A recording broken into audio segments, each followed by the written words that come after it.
martedì scorso, corsa delle 18:45 Conegliano Pieve di Soligo, una serie di ragazzi hanno pesantemente insultato un autista, il quale è arrivato a 1 chilometro da Pieve di Soligo, non ha ritenuto di proseguire nella corsa e si è fermato. In quel frangente ha chiamato le forze dell'ordine e anche il nostro ufficio movimento.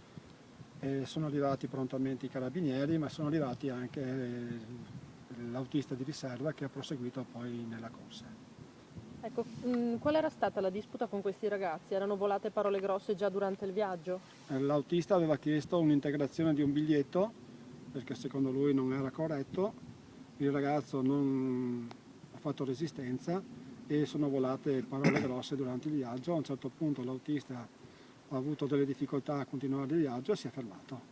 Ecco, di fatto ha seguito la procedura che voi suggerite in questi casi? Ha seguito la procedura, ovviamente in quel momento il mezzo non aveva la sicurezza per proseguire, ha fatto bene anche a fermarsi e quindi ha chiamato sia le forze dell'ordine che i responsabili del movimento. Ecco, ma questi ragazzi quali minacce hanno proferito nei suoi confronti, anche fisiche?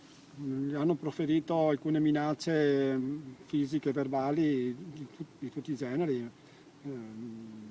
pesanti, e quindi l'autista non si è sentito di proseguire nel viaggio. Ecco, ma gli ha messo le mani addosso? Possiamo dire qualcosa? Cioè, sto gruppetto No. si è fatto un po' branco e ha No, fatto... no, è chiuso? Sì.